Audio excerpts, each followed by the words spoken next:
66 million years ago, on an ordinary morning, the sky over the earth carried a single point of light that did not belong there. It grew brighter through the night and brighter still by dawn, until it outshone the moon, until it cast faint shadows across the ferns. Every creature that lifted its head to that light was living in the final hours of one world and the first hours of another, and then, a fraction of a degree, a whisper of gravity from a passing giant far out in the dark. The point of light leaned aside. It slid past the curve of the planet.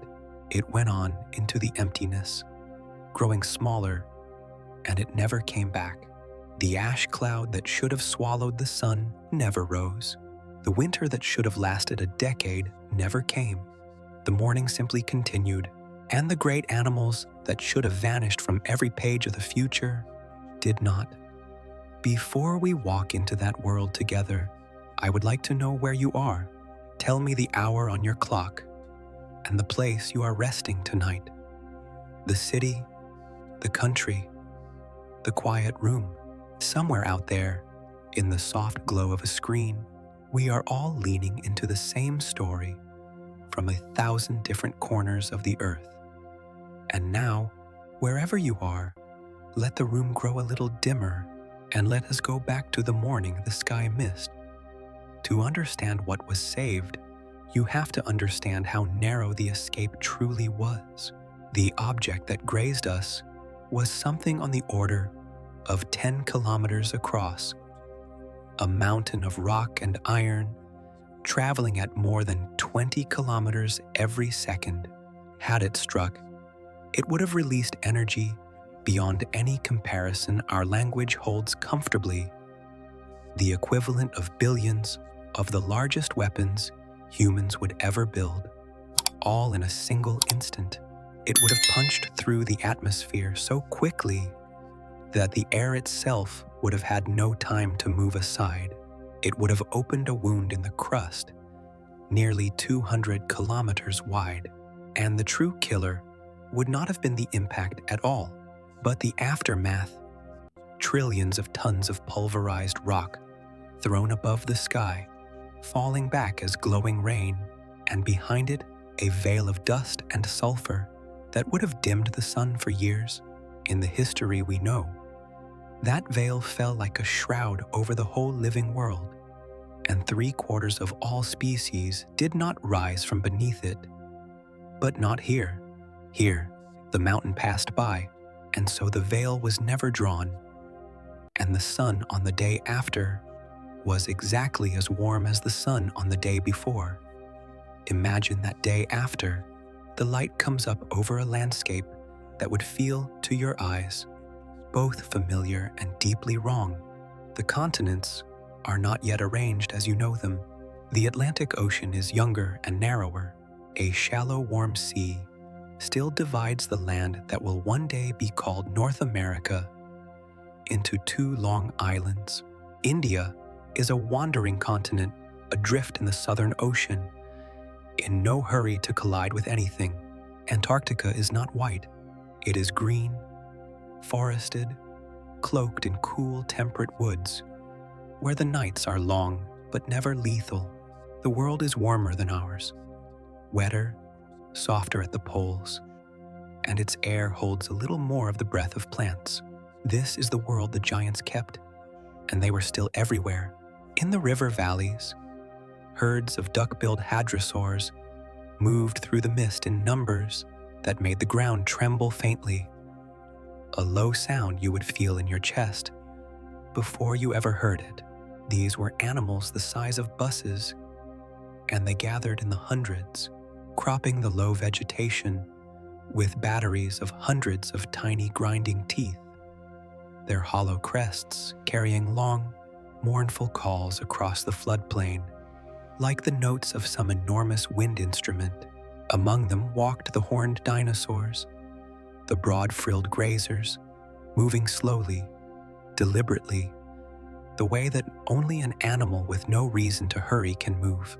And at the edges, watching, unhurried, in a different way were the great predators, the tyrant lizards at the top of the food chain, patient as weather. None of them knew how close they had come to the end of everything. They simply went on eating, walking, calling, sleeping in the warm nights. Evolution has no memory of the disasters it avoids. It only knows the ones it survives. And then it moves forward from there, indifferent and endlessly inventive. Now, in the true history, this is the moment the story would have stopped for them. The clock of the dinosaurs would have run out here, and a new clock would have started. A small, warm, furry clock, ticking quietly in the burrows and the underbrush. The mammals, who had spent 150 million years as timid creatures no larger than a house cat, would have inherited a scoured and emptied world, and in that vast silence, they would have grown and diversified, and eventually, one strange upright branch of them would have looked up at the stars and wondered where everything had come from. But that clock never started here. The mammals stayed small. Their moment never arrived, because the world was never emptied to make room for it. And so, the great question of this world is not what rises from the ashes, because there are no ashes, but what happens when a lineage that had already ruled the land for over 150 million years is simply allowed to continue. What does evolution do with all that extra time? 66 million years is not a footnote. 66 million years is the entire distance between that morning and this one, the whole span in which our own world built its horses and its whales and its forests and its cities out of small scurrying survivors. Hand that same span back to the dinosaurs, and you are not asking a small question. You are asking what the most successful group of large land animals in the planet's history would become if nothing ever told them to stop. That is the world we are going to walk through. Slowly, in the hours ahead, we will follow the herbivores as they grow into new and stranger giants. And we will follow the hunters that shape them. We will watch feathers spread and warmth deepen, and in the quiet corners of certain forests, something like cleverness begin to stir. We will look for our own ancestors in the margins, tiny and hidden, and we will stand, you and I, on a hilltop in this other present, and simply look out at what is there. There is no hurry. This world waited 66 million years to be imagined. It can unfold at the pace of your own slowing breath. So settle in, wherever you are, in whatever quiet corner of whatever city holds you tonight. Let the true world, with all its noise, drift a little further away. The sky mist, the winter never came, and the morning, as we said, simply continued. The strange thing about a catastrophe that does not happen is that it leaves no mark at all. There is no layer in the rock, no thin band of iridium dust to tell a future geologist that here, at this precise line, the world nearly ended. In this alternate Earth, the boundary between the age that was supposed to close and the age that was supposed to open simply does not exist. Sediment lays itself down season after season in the same patient way it always had. A little silt from the rivers, a little lime from the shells of small sea creatures, a drift of pollen, a scatter of leaves. And if you were to slice down through it 1,000,000 years later, you would find no seam, no scar, only the smooth, unbroken handwriting of time continuing to write the same sentence it had been writing before. So let us move forward through that first 1,000,000 years, slowly, and notice how little announces itself. The plants go first, because the plants always set the terms of everything else. In the world we know, the impact winter fell hardest on them. Without sunlight, the forests could not feed themselves, and vast stretches of the land turned to a graveyard of standing dead wood, colonized for years afterward by nothing but ferns, the hardy, patient ferns that creep back first over any ruined ground. But here, the sun never dimmed. The flowering plants, the angiosperms, which had been quietly rising through the last stretch of the Cretaceous, simply kept rising.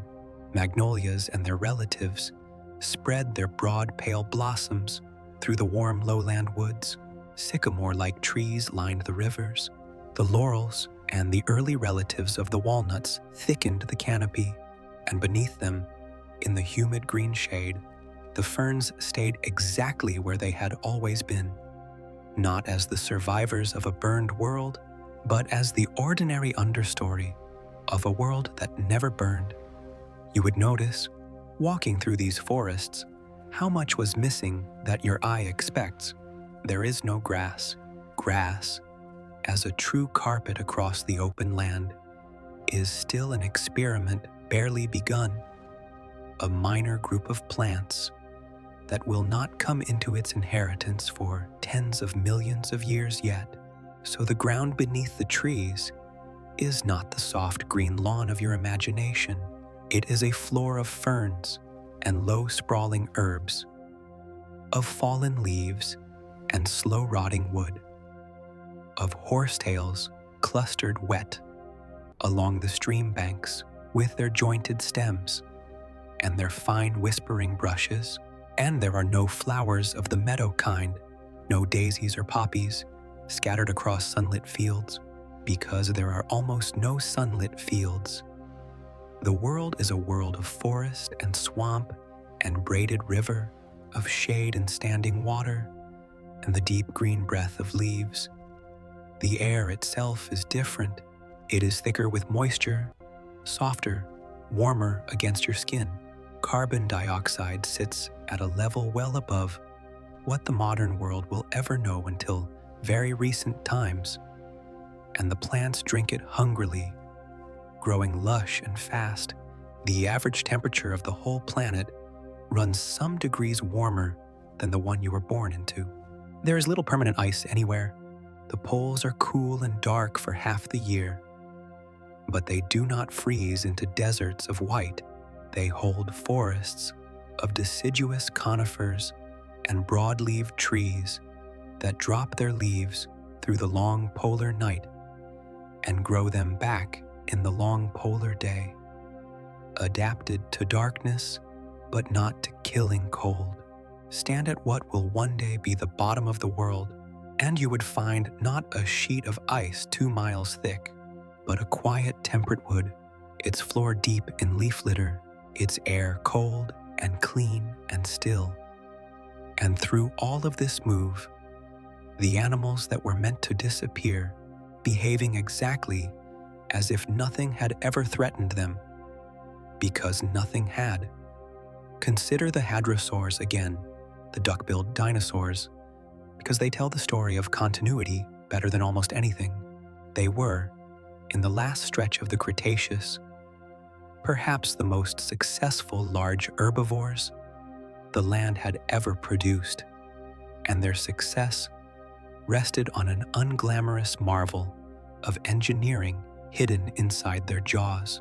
Where you have 32 teeth, a hadrosaur had hundreds, packed together into what anatomists would later call a dental battery, a solid grinding surface made of teeth stacked upon teeth, worn ones giving way to fresh ones from below in an endless slow conveyor. As the top teeth ground down against the bottom in a chewing motion no reptile was supposed to be capable of, the whole surface renewed itself continuously so that the animal never grew old and toothless, never starved for want of a way to process its food. It could crop and pulp the toughest vegetation the forests offered, twigs, needles, fibrous stems, and extract from them a living on a scale that let it grow to 10 or 15 meters and gather in enormous herds. Picture one of those herds moving at dawn through a river valley. The mist lies low over the water in long horizontal bands. The animals emerge from it slowly, first as dark shapes, then as bodies, hundreds of them, adults and half-grown young and small striped juveniles, kept toward the safe center of the group. They move at a walking pace, and the sound they make is not the roar you might expect, but a soft, continuous rustle of vegetation, a wet cropping and grinding, and now and then, rolling out over the valley, one of the long, low calls of the crested kinds. Those crests were hollow, threaded with the looping passages of the nasal airway, and they worked like the tube of a horn. The animal breathed through them and produced a deep, resonant note that carried for kilometers through the humid air, a sound you would feel as much as hear. A sound like a distant foghorn softened by the mist. The herd talks to itself constantly in these low tones. Here I am. Here we are. All is well.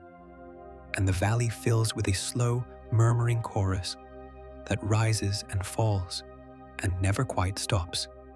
Nothing about them is hurried. This is the first thing you learn about a world of very large animals. Everything slows down. A body that weighs several tons does not startle and bolt the way a small warm creature does. It has too much mass to move quickly and too little to fear from most of what it meets. So it grazes, and it walks, and it stands for long stretches doing nothing at all, its great sides rising and falling, digesting, while the day warms around it. The tempo of such a world is geological. You could watch a hadrosaur for an hour and see it move perhaps 100 meters, and in that hour, your own restless clock would slow to match it, because there is nothing here that rewards hurry and everything that rewards patience. Above the herds, the geography itself was in slow motion and worth pausing on. The Earth of this first million years did not look like a map you would recognize. The great shallow sea that ran up the middle of North America, the Western Interior Seaway, a warm arm of ocean that had for tens of millions of years split the continent into an eastern landmass and a western one, was in the long process of draining away. The land was rising, the sea was retreating southward, and where there had been open water, there was now a widening plain of rich, wet sediment, the abandoned floor of an ocean turning gradually into some of the most fertile lowland the world had ever grown.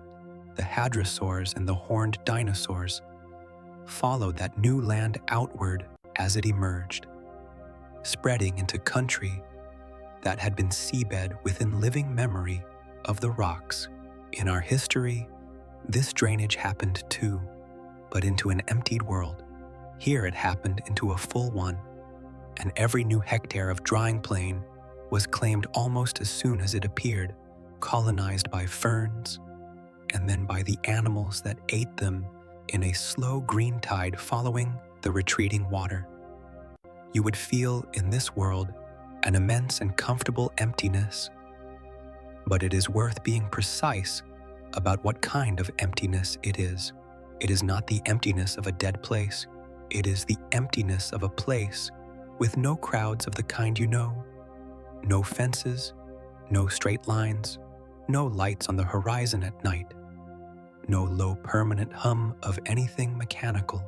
The land is full of life and empty of everything else.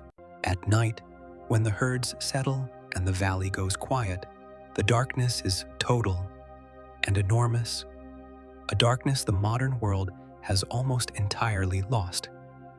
And into it come the sounds of a warm, wet forest at rest, the drip of condensation from 10,000 leaves, the creak and settle of great bodies lying down in the ferns, the small ticking chorus of the early insects, and far off, once or twice, the fading horn note of some hadrosaur calling in its sleep, answered lazily, and then silence again, and the slow turning of unfamiliar stars. Because even the stars were subtly different. In a million years, the sky's patterns shift. The constellations you might have half recognized have loosened and drifted into shapes no human eye will ever be given a name for. The band of the galaxy still arches overhead, brighter than any city dweller has ever seen it, spilled across the black like a river of milk. But the figures picked out against it are strangers. There is no one here to draw lines between them. There will be no one here to draw lines between them for a very long time, if ever. The sky belongs entirely to itself, and this is the deep texture of those first million quiet years.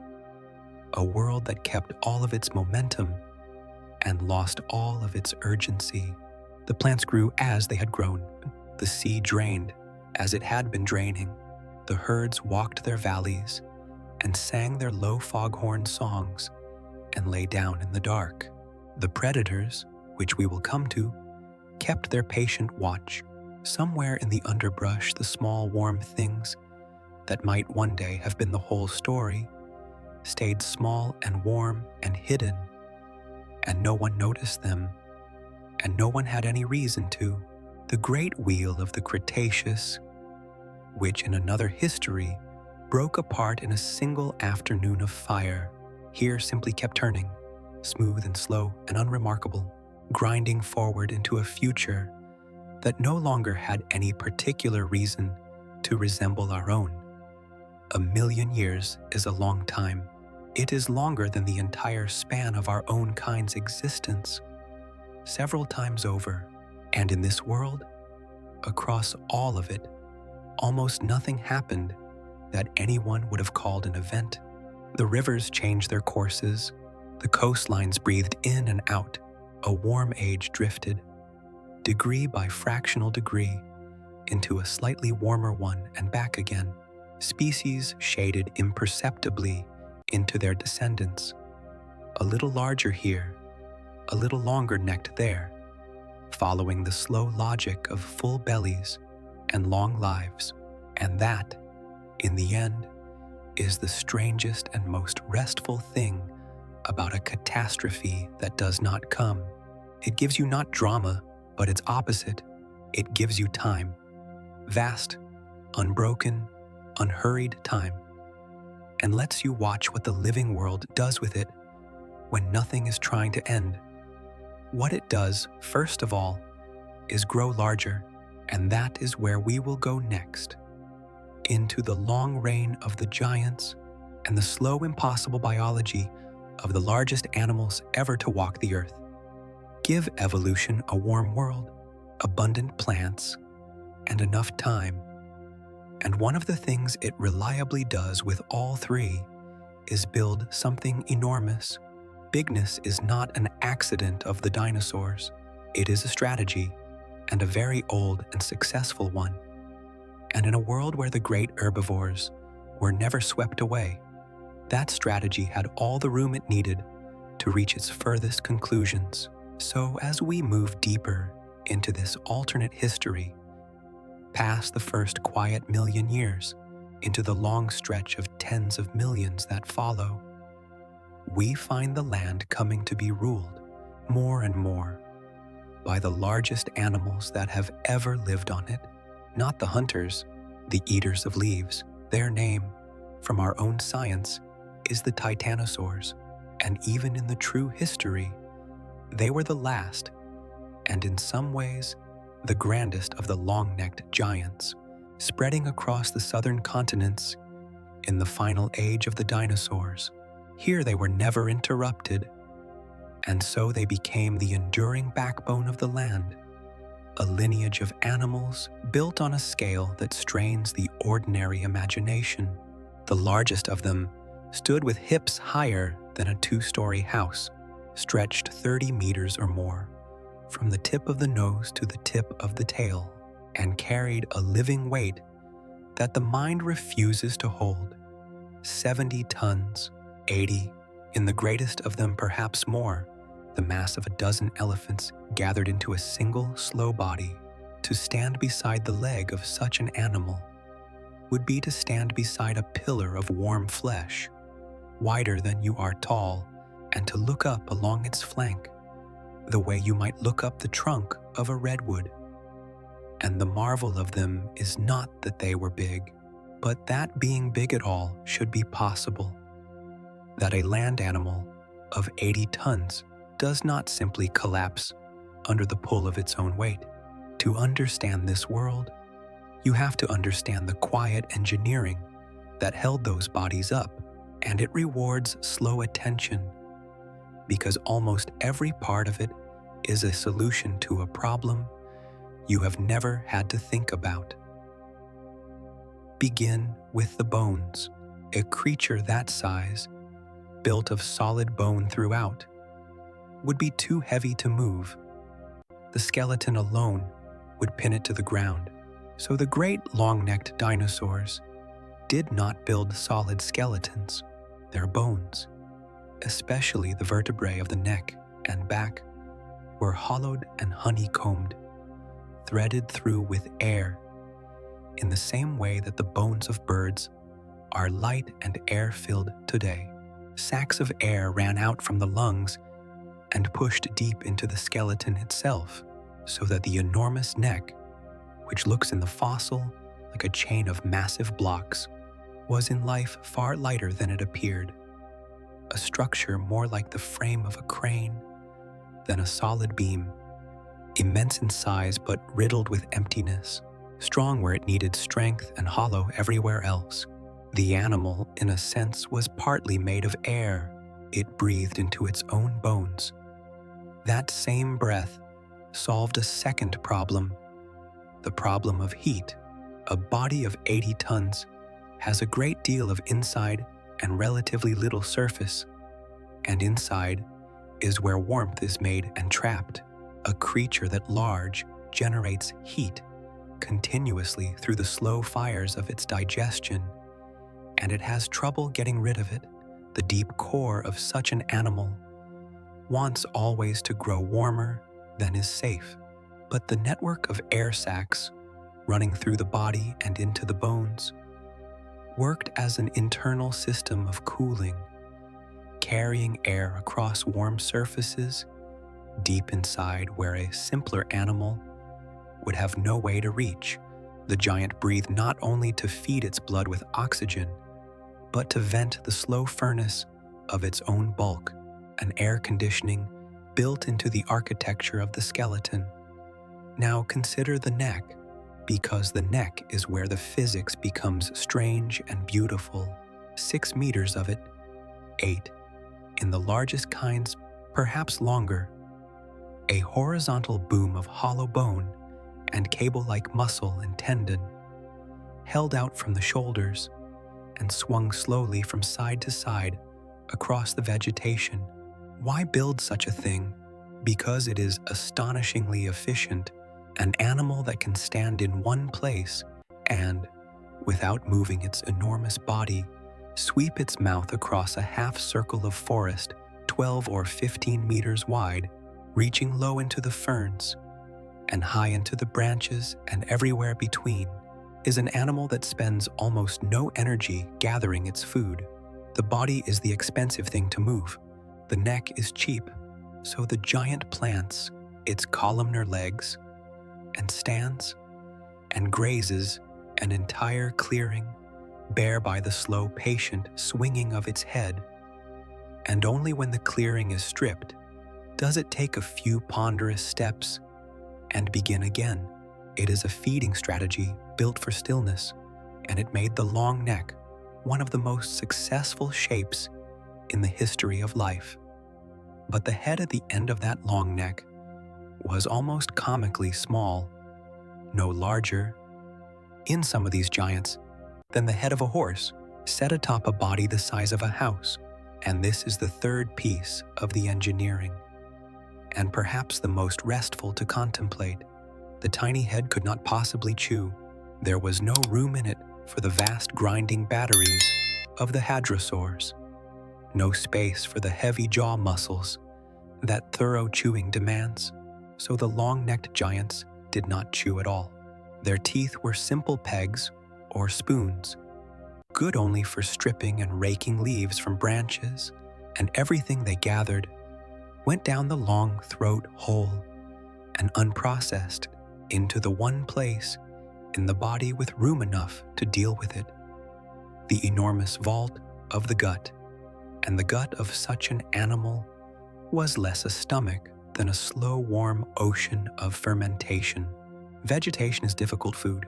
Its energy is locked inside tough fibers of cellulose that no animal's own body can break down directly. The giant did not break it down. It kept it. It held each swallowed mass of leaves inside the immense, heated chamber of its belly for days at a time, and it let the work be done not by itself, but by countless trillions of microscopic passengers, bacteria, and other tiny organisms living in the dark of the gut, digesting the fibers on the animal's behalf and releasing slowly the energy within. The giant was, in effect, a walking vat, a vast warm brewery of the forest, and the sheer size of it was part of the trick. The larger the chamber, the longer food could be held, and the longer it was held, the more completely it was drained of everything it contained. Being enormous made the animal a better fermenter, and being a better fermenter allowed it to be enormous. The two fed each other, around and around, across millions of years. To help the process, many of these giants swallowed stones.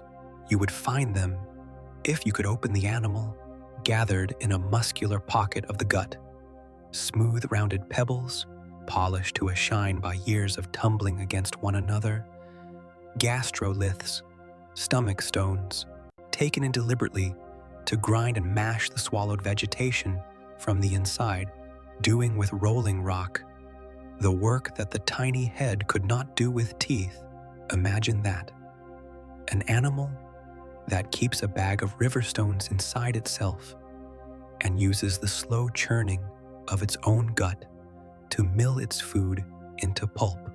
There is something deeply calming in the machinery of it, in the sheer unhurried patience of a digestion that takes days, that asks nothing of the animal but to stand and warm and wait while the quiet work goes on in the dark.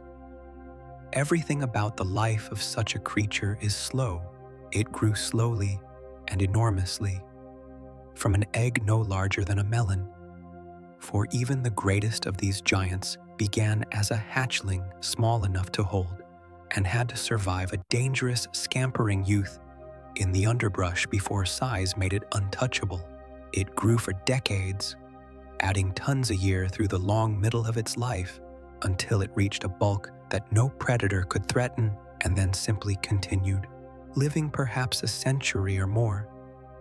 A slow mountain of an animal moving through a slow green world, its heart to push blood up that long neck to that distant small head was a muscle the size of a person, beating slowly, powerfully, a deep and unhurried drum you would feel in the ground if you laid your hand upon it. Gather these giants into herds and let the herds cross the continents, and you have the defining sight of this world's long middle age, because the land was whole in ways ours is not. The southern continents still loosely joined or newly parted, the seas between them narrow. The great herbivores wandered enormous distances, following the seasons of growth, moving in slow processions across floodplains and through open woodland and along the shores of shrinking inland lakes. Picture 100 titanosaurs strung out across a valley at evening, the adults like moving hills, the young clustered among their legs, all of them wreathed in the dust their feet raised from the drying ground, all of them silent, but for the deep, occasional rumble that passed between them, a sound below the range a human ear fully hears, felt more than heard, a low pressure in the air and a faint tremor in the earth. They walked through the last light with the sun behind them, and their shadows stretched across the whole valley. And they did not hurry, because in a body of 80 tons, there is no such thing as hurry, and there was nowhere they urgently needed to be. Where they walked, they shaped the world. A herd of such animals is a force of landscape. They flattened the underbrush and opened the forest into parkland. They pushed over trees to reach the high leaves and left the fallen trunks to rot and feed the soil. They carried seeds across hundreds of kilometers in the slow ferment of their guts and dropped them, ready to grow, in the rich warmth of their dung. The land they moved through was, in a real sense, a land they were continuously gardening, opening and fertilizing and reseeding, so that the very shape of the forests and the plains was set by the slow passage of the giants across them, generation after generation, for 10 million years, and then 20, and then 30, and through all of it, the deep restfulness of scale. There's a particular calm that comes from contemplating an animal so large that nothing can trouble it, an animal for whom the whole frantic economy of fear and flight of the small warm creature forever watching the shadows simply does not apply. The giant does not startle. The giant is not afraid. The giant stands in the warm evening with the dust rising around its legs and swings its small head slowly through the leaves and holds a forest's worth of vegetation quietly fermenting in the dark vault of its body, and lives for 100 years and asks nothing of the world but that the plants keep growing and the sun keep rising. To watch it is to feel your own hurry loosen and slow and settle until you are moving in your mind at the pace of something very large and very old and entirely unafraid. But no world of eaters is ever quite without those who eat them. Even the giants began small, and the small are always vulnerable, and where there is that much slow-moving flesh, there will always be something watching from the tree line, patient in its own way, waiting for the young to stray or the old to weaken. And so we turn, next, to the hunters, the great predators of this unbroken world, and the quiet, unhurried arithmetic of a life spent waiting. There is a temptation, when we imagine the great predatory dinosaurs, to imagine noise, the roar, the chase, the crash of bodies. But the truth of a predator's life, then as now, is that it is spent almost entirely in stillness. A lion sleeps and rests some 20 hours of the day.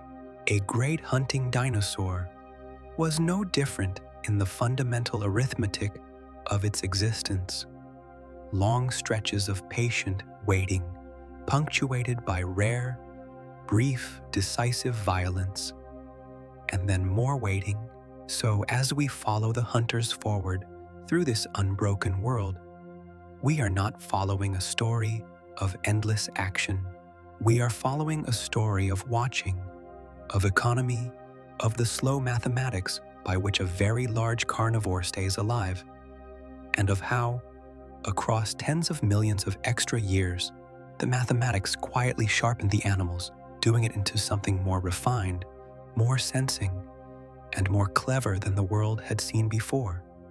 At the top of the northern lands, the tyrant lineage continued. The descendants of the great tyrannosaurs, the animals whose very name has come to mean predatory power. But you should set aside, for a moment, the image of the roaring monster, because the real animal was stranger and more interesting than the monster, and far quieter. Consider first the instrument that defined it, the jaw. The bite of a full-grown tyrannosaur was, by any measure, the most powerful bite that any land animal has ever been shown to possess.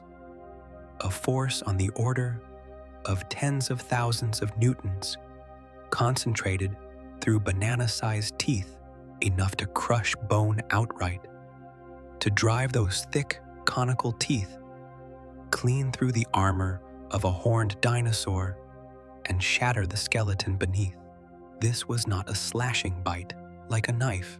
It was a crushing bite, like a vice, and it was built to end a struggle in a single closing of the jaws. Because a predator that must fight a large prey animal for any length of time is a predator that will eventually be hurt, and a hurt predator is a dead one. That single fact, that injury is the true enemy of the hunter, shaped everything about how these animals lived, and it is worth dwelling on because it explains the deep patience of them. A herbivore that loses a fight can often still eat. A torn plant eater can limp to the next patch of ferns. But a predator that breaks a leg or cracks a jaw cannot hunt. And a predator that cannot hunt starves. So, natural selection, over the long millions of years, did not simply make the hunters stronger. It made them careful. It made them patient. It rewarded, again and again, the individual that waited for the certain kill over the one that lunged at the risky one, the animal that chose the sick and the young and the isolated, the animal that spent its strength rarely and precisely. The result, across this world's long history, was not an escalation of ferocity, but a refinement of restraint. Hunters that had learned, in the slow, wordless way that lineages learn, that the surest path to a long life was to almost never fight at all. You can read that refinement most clearly in the senses, because the senses are where a patient hunter invests long before the strike comes, the finding, and the finding is done in the dark of the skull, in the slow gathering of information about the world.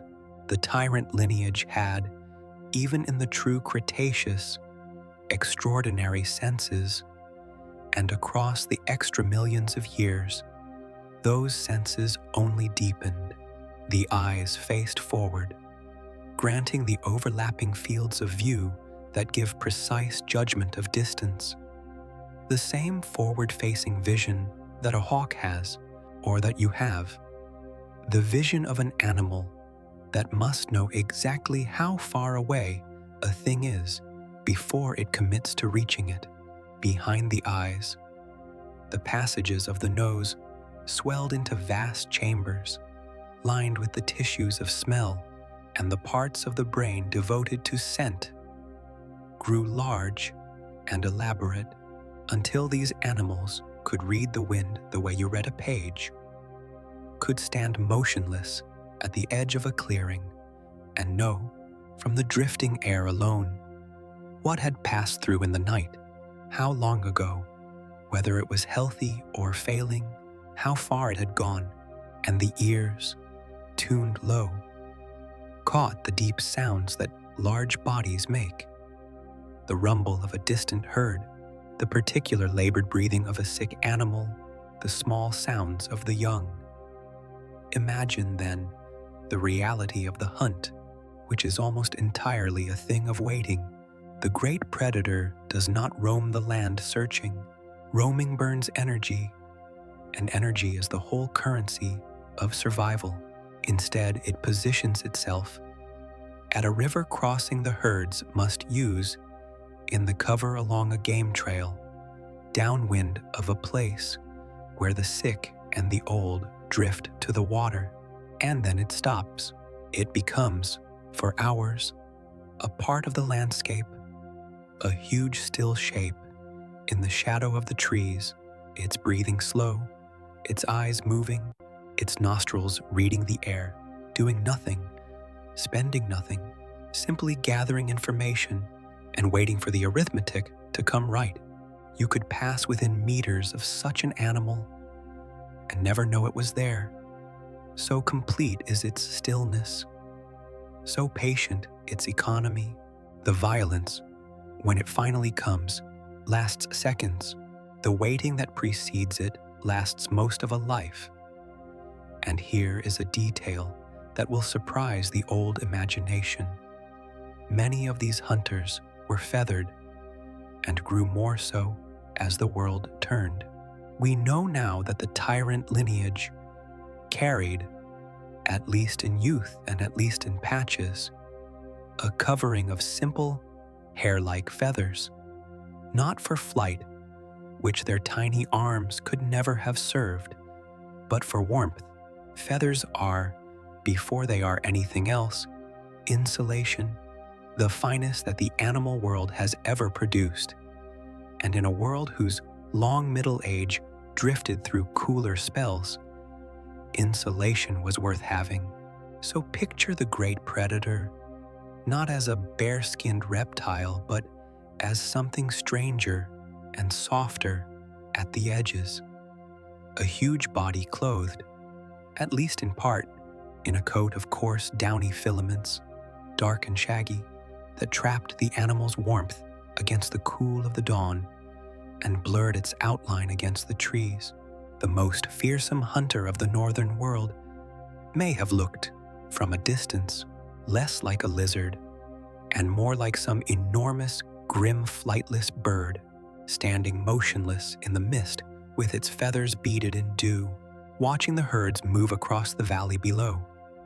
In the southern lands, a different lineage held the same throne, the Dinosaurs, the great horned and blunt-faced predators of the southern continents, which in the true history had ruled the lands that are now South America, Africa, and India.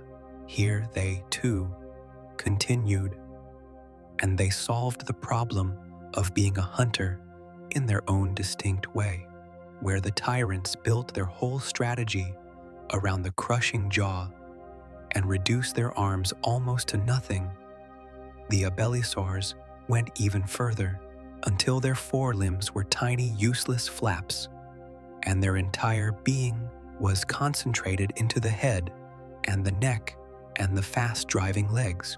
Their skulls were short and deep and heavily built, and they killed not by crushing but by seizing, a fast-closing bite, a grip held with a reinforced neck, while the prey exhausted itself, the technique of an animal that has traded the single killing blow for the patient application of pressure.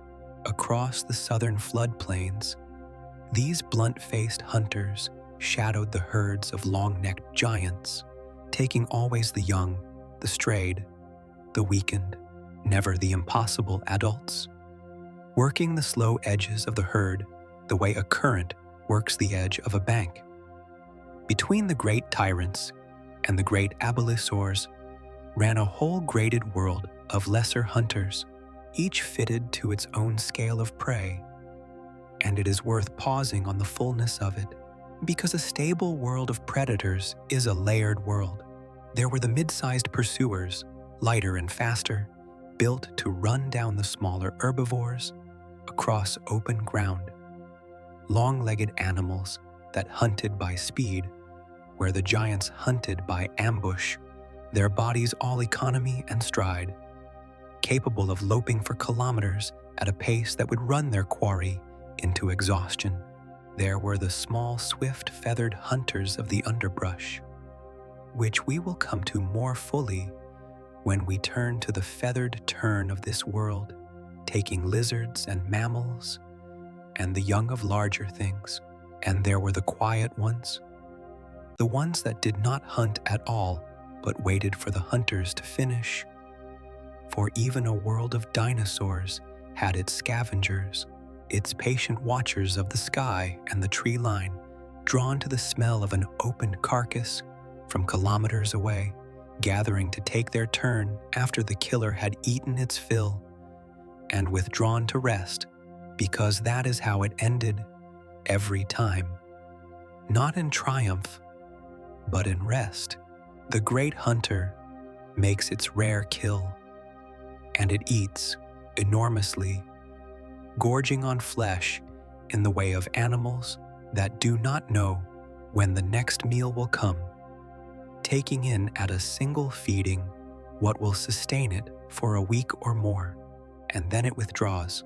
It finds a place in the shade or the deep cover, and it lies down, and its enormous body goes still, and it does nothing at all for days while its slow digestion works and its strength returns. This is the true rhythm of the predator's life, and it is a rhythm of long stillness far more than of action. For every minute of the chase, there are thousands of hours of this. The huge warm body at rest in the shadows, breathing slowly, the belly full, the danger past, waiting without impatience for hunger to build again and send it back to the edge of the clearing to watch. And in all that watching, across all those millions of years, something was quietly growing behind the eyes. To wait well is a cognitive act, to choose the right prey from a moving herd, to read the wind, to position oneself where the arithmetic will come right, to remember which crossing the animals use in which season, to know the difference between a herbivore that is merely resting and one that is truly failing. All of this requires a brain that models the world and holds it in mind. The senses fed the brain, and the brain grew to use the senses, and the long patient business of hunting rewarded generation after generation the animal that thought a little more carefully than its rivals. Nothing about this was loud. It did not announce itself. It was simply the slow accumulation of cleverness in a lineage of patient watchers, a deepening of the inner world of animals whose outer lives were spent so largely in stillness, and in the smaller, feathered branches of the hunting kind, that same quiet deepening would go furthest of all, would gather over enough time towards something the world had never had before. But that is a later chapter of this long night. For now, let the hunters rest where they lie, in the shade at the edge of the warm valley, full and still, their feathers beaded with the evening's dew, their slow breath rising and falling, watching through half-closed eyes, the giants moving in the distance, in no hurry at all, waiting for a hunger that has not yet come, while the giants ruled the open land, and the great hunters kept their patient watch at the edges. Another kind of story was unfolding quietly in the forests, smaller, warmer, faster, and in the long run more consequential than any of them. It is the story of the feathered dinosaurs, the ones that leaned not toward size but toward warmth and speed and cleverness, and it is worth slowing down for, because everything that this world would eventually become, every stirring of intelligence in the chapters ahead, began here, among the small feathered folk of the undergrowth, in the soft and social lives they were quietly perfecting while the giants thundered overhead. We should first correct an old picture. When we say feathered dinosaurs, the mind reaches for the small savage raptors of popular imagination, and while their kin were real enough, the reality was gentler and far more bird-like than the old picture allowed. By the true end of the Cretaceous, an entire branch of the dinosaurs, the Maniraptorans, the hand snatchers, the lineage that, in our own history, gave rise to the birds, had already become warm, downy, quick metabolizing animals, more like flightless birds than like reptiles in almost every way that mattered. They were covered not in scales, but in true feathers, complex branching structures grown from the skin, arranged in coats and crests, and along the arms, in long flat veins that had nothing to do with flight and everything to do with insulation, display, and the sheltering of eggs. They were small, most of them the size of turkeys, of geese, of large dogs. And they were fast and warm, and they carried, behind their large forward-facing eyes, brains that were, for their body size, the largest that the land had yet produced. The warmth is the key to all of it. So let us dwell there. A large dinosaur, as we have seen, generates heat simply by being large. It struggles more to lose warmth than to make it. But a small animal has the opposite problem. Its body is nearly all surface, and surface bleeds heat into the air. And so a small warm-blooded creature must burn fuel constantly, ceaselessly, just to hold its inner fire against the cool of the world. The feathered dinosaurs had committed fully to that furnace. They ran hot and fast, their hearts quick, their breath rapid, their appetites relentless.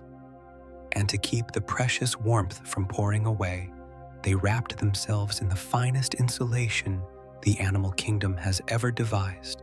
A coat of feathers traps a still layer of air against the skin, and still air is one of the best insulators there is. And so the little feathered hunter of the underbrush could hold its heat through the cold of night and the damp of dawn, could stay active when the great cold-cored giants had slowed, could hunt in the chill first light while the world was still gray and quiet. Picture one of them at that hour. The forest is dim and dripping, the mist still lying in the hollows, the giants' distant dark shapes, not yet risen from their night's rest, and low among the ferns moves a small feathered dinosaur, warm and awake in the cold, a lithe animal the size of a large bird, clothed in a coat of soft dark plumage, its long arms folded like wings against its sides, its eyes enormous and forward-facing, its head cocked in the sharp, attentive way of a hunting bird. It moves in quick, precise steps, freezing, watching, stepping again, its warm breath steaming faintly in the cold air. It is listening.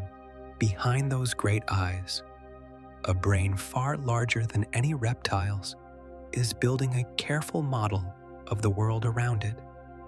The rustle there, the scent on the air, the small movement in the leaf litter, and it waits, poised and patient and utterly alive, for the instant when the arithmetic comes right and it strikes.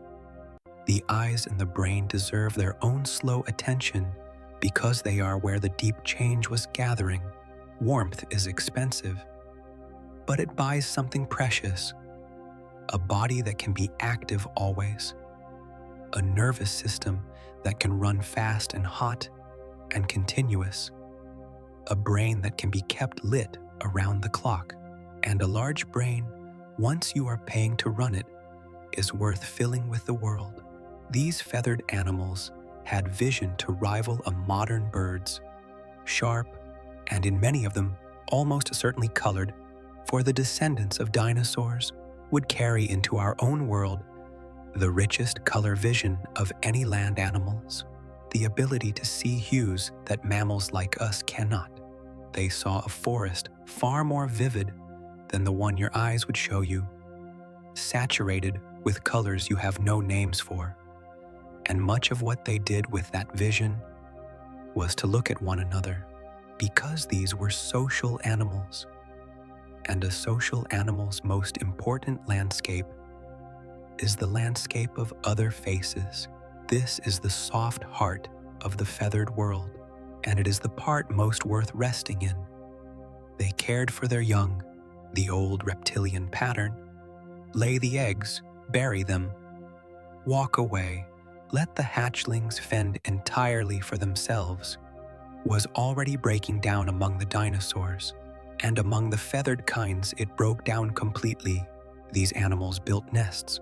They built them deliberately, scraping shallow bowls into the warm earth or the leaf litter, and into the bowl they laid their eggs in careful, spiraling rings. The blunt ends turned just so, the whole clutch arranged with a precision that speaks of instinct honed over ages, and here is the tender thing, the thing the fossils themselves have shown us. The parent settled down upon the nest, not to crush the eggs, for the arms with their long feathers were spread wide to shelter them, but to brood them, to cover them with the warmth of its own hot feathered body and the shade of its outstretched plumed arms, shielding them from the chill of night and the heat of noon, turning them, guarding them, warming them with its own inner fire through all the long weeks until they hatched. Imagine that stillness, the small feathered dinosaur crouched low over its nest in the green shade, arms spread in a soft canopy of feathers, eyes half closed, breathing slowly, holding perfectly still for hour upon hour, so as not to disturb the warm eggs beneath it, a patience as deep as any hunter's, but turned entirely toward tenderness. Rain drips from the canopy, the mist comes and goes, the giants pass in the distance, and the little parent does not move, does not leave, keeps its long vigil over the clutch, warming the future with its own body. There is something in that image that the whole world of noise and hurry has almost forgotten. A stillness that is not waiting for prey, but simply keeping something safe, hour after quiet hour, asking nothing, going nowhere, warm, and when the eggs hatched, the care did not stop. The young of these feathered dinosaurs were, many of them, helpless at first, hatched blind or weak, unable to feed themselves, dependent utterly on the parent that had brooded them, so the parent fed them, bringing food to the nest, and the small ones grew up not in the scattered isolation of the old reptilian way, but in the close, warm circle of a family, learning from the adults, watching them, copying them, and learning changes everything. An animal that is born knowing everything it needs has no reason to grow a large brain. An animal that must learn its way in the world has every reason.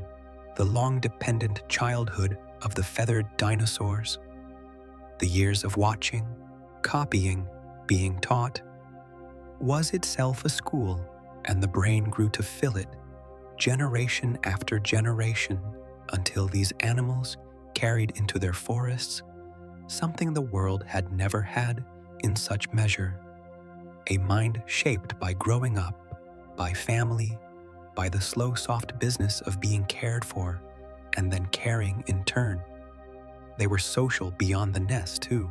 Many of the feathered kinds lived in groups, flocks, packs, loose companionable bands that moved through the forest together, hunted together, roosted together in the branches at night. And a social animal needs to communicate, and so their rich color vision and their fine feathers turned toward display. Crests raised and lowered, feathered arms spread and flashed. Patches of vivid color shone and hidden in a silent language of posture and plumage. They almost certainly had voices too, chirps and low calls, and the soft contact sounds that flocking creatures make to keep track of one another in the green dimness, a gentle continuous murmur passing through the band. Here I am, here we are, all is well. The same reassurance, the giants rumbled to one another, but higher and softer and quicker. A bird song before there were quite birds to sing it. At dusk they gathered to roost. Picture a band of them settling into the low branches as the light failed. A dozen small feathered shapes arranging themselves along a bough, fluffing out their plumage against the coming cold. shuffling close together for the shared warmth of the group, tucking their long heads back along their bodies in the way that sleeping birds still do. The last light drains from the forest. The giants below settle into their own vast stillness, and in the branches the little feathered folk sit warm and close in the gathering dark, their soft coats trapping the day's heat against the cool night air, their quick hearts slowing, their bright eyes closing one by one, the whole small flock breathing together in the leaves, while the enormous night comes down over the forest and the strange stars wheel overhead. Across the long millions of years, this feathered lineage would spread and diversify into 100 forms, some staying small hunters of the underbrush, some growing larger and stranger, some taking fully to the air on the same feathered arms that their ancestors had used only to shelter eggs, becoming true birds, filling the skies of this world with flight and song exactly as they filled the skies of ours. But the branch we will follow, the branch that matters most for the strange chapters ahead, is the one that stayed on the ground and kept the two great gifts of the feathered turned together, the warm, quick body and the growing brain. The clever hunters of the forest floor, sharp-eyed, warm-blooded, social, long childhooded, endlessly watching and learning, carried within them, all unknowing, the seed of something the earth had never grown before. It would take tens of millions of years more for that seed to open. This world, as we keep learning, was in no hurry. But before we follow the mind toward its slow dawn, we should turn and look for a while at the ones who were passed over, at the small warm creatures crouched in the burrows and the canopy, watching the feathered dinosaurs from the shadows, waiting for a moment that, in this world, would never come. We should look in the next quiet stretch of this night for ourselves. Now we come to the quietest corner of this world, and in some ways, the most tender, because it is the corner where we might have been. To walk through this alternate earth is to walk through a place where our own kind of animal was never given its turn, where the warm and furry lineage that would one day dream up language and fire and cities stayed exactly what it had been for 150 million years. Small, hidden, nocturnal, and utterly overlooked. If you want to find the mammals in this world, you must look away from the herds and the hunters, down into the burrows and up into the canopy, and you must look mostly at night. They are there. They were always there. They simply never came out into the light. To understand them, you have to understand that the mammals were not failures waiting to succeed. They were a mature and ancient group superbly adapted to a particular way of life, the life of the small, warm, nocturnal survivor. And they had been perfecting that life for as long as the dinosaurs had been ruling the day. Through the whole long age of the giants, the mammals had occupied the narrow spaces the dinosaurs left open, the hours of darkness, the world beneath the leaf litter, the insides of fallen logs, the tunnels underground, the high tangle of the branches.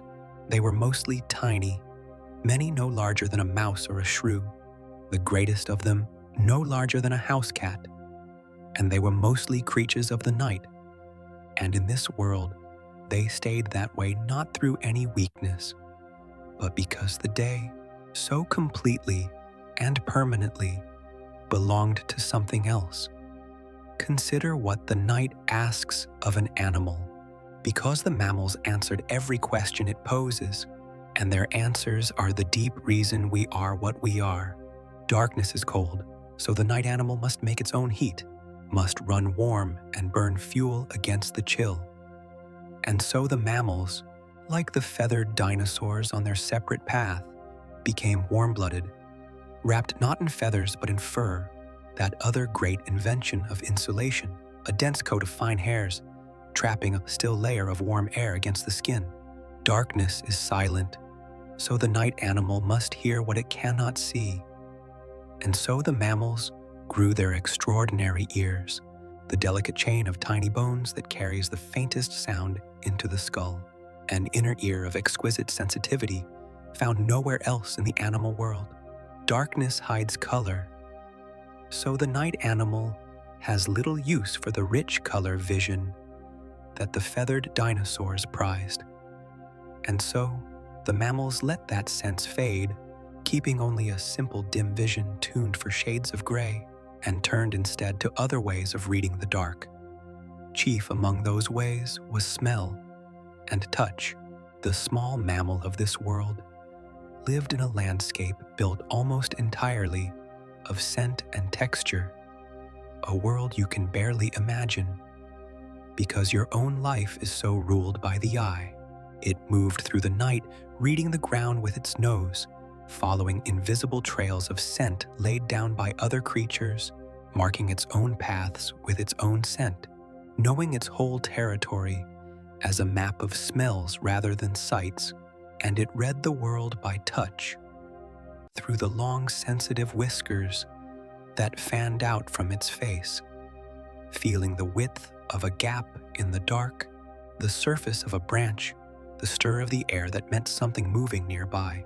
Picture it, a tiny warm creature, furred and whiskered, creeping through the leaf litter in total darkness, its nose working, its whiskers trembling, its great ears turning this way and that, building from scent and sound and touch a picture of a world its weak eyes could never show it. This is the ancestral mammal, and this is, in the deepest layers, still the animal we carry inside us. They were clever, too, but it was a different cleverness than the feathered dinosaurs were growing, a cleverness born of a different need. The night mammal's brain grew large in the regions that handle smell and touch, and, crucially, memory. The ability to hold a detailed map of a territory in mind, to remember where the food was and where the danger lurked, to learn quickly and flexibly in a world too dark to see. And the mammals, like the feathered dinosaurs, cared for their young. Indeed, they had taken parental care further than any animal before them, for the defining mammalian gift was milk, the ability of the mother to feed her helpless young directly from her own body, so that the newborn need not forage at all, but could stay hidden and safe in the burrow, growing on the warmth and nourishment of the parent, a mammal mother in a grass-lined tunnel underground, curled around a litter of blind pink young, warming them with her fur and feeding them from her body, while the great feet of the dinosaurs passed overhead. That is the tender, secret heart of the mammalian world, the thing that in another history would inherit the earth, but not here. Here, the moment never came, and so let us follow one of them through a single night, as a kind of quiet farewell to the story that never happened. It is a small creature, no larger than a shrew, warm and furred, with bright dark eyes and a pointed twitching nose and long delicate whiskers. It has spent the day, as its kind always do, curled deep in a burrow beneath the roots of a great tree, waiting out the dangerous hours of light.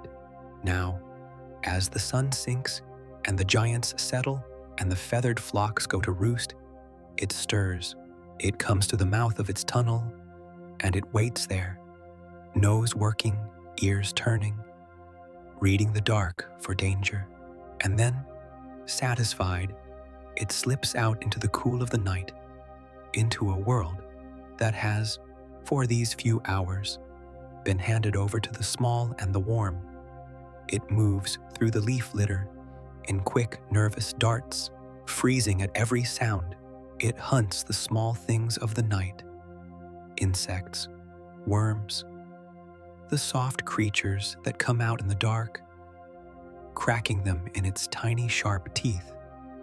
Warm and busy and endlessly watchful. Above it, the enormous shapes of the sleeping giants rise like hills against the stars, and the little mammal pays them no mind at all, for they belong to the day, and it belongs to the night, and their worlds barely touch. It climbs a fallen log, whiskers trembling. It drinks from a puddle beaded with mist. It carries a scrap of food back toward the burrow, where its own young are waiting, warm and blind in the dark beneath the roots. And all the while the great night forest breathes around it, and the strange stars wheel overhead, and nothing in the world knows or cares that this tiny warm creature carries, folded invisibly inside it, the whole unlived future of a different Earth. There is no tragedy in this.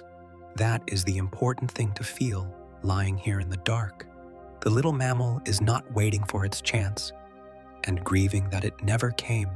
It does not know there was a chance to miss. It is simply, completely, and contentedly what it is: a small warm creature, perfectly at home in the night, well fed and hidden and safe, asking nothing of the world but the darkness it was built for. In our history, one branch of these creatures would climb out of the night and into the day, would grow large and bold and strange, would eventually stand upright and look at the stars and build a world of light and noise. In this one, they never did. They stayed in the dark. They stayed small and warm and quiet, generation after generation, for another 66 million years. And there is a strange, deep peace in imagining it. The whole restless, striving human story simply never begun, and in its place only this: a tiny furred animal, whiskers trembling, slipping out into the cool night to feed, while the giants sleep beneath the wheeling stars. We will leave them there, in the kind darkness that was always theirs, and we will turn our eyes back to the light, to the wide warm seas and the vast quiet skies of this world, and the strange great creatures that ruled them, far from the crowded forest floor. We have kept our story on the land, but the great extinction that never came would have emptied the seas and the skies as surely as the continents. And so, in this world, those two vast realms also kept their rulers. Let us leave the crowded forest floor behind and go out now to the wide places, to the warm shallow seas and the enormous open air, where the largest swimmers and the largest flyers the world had ever produced continued, unhurried, through the long millions of years. Begin beneath the water, in the warm shallow seas that spread across so much of this world. The great marine reptiles that had ruled those waters through the age of dinosaurs did not vanish here. Chief among the survivors were the mosasaurs, and their descendants held the warm oceans as thoroughly as the tyrants held the northern land. You should picture them clearly, because they were magnificent and strange. A mosasaur was not a fish and not a whale, but a reptile that had returned wholly to the sea.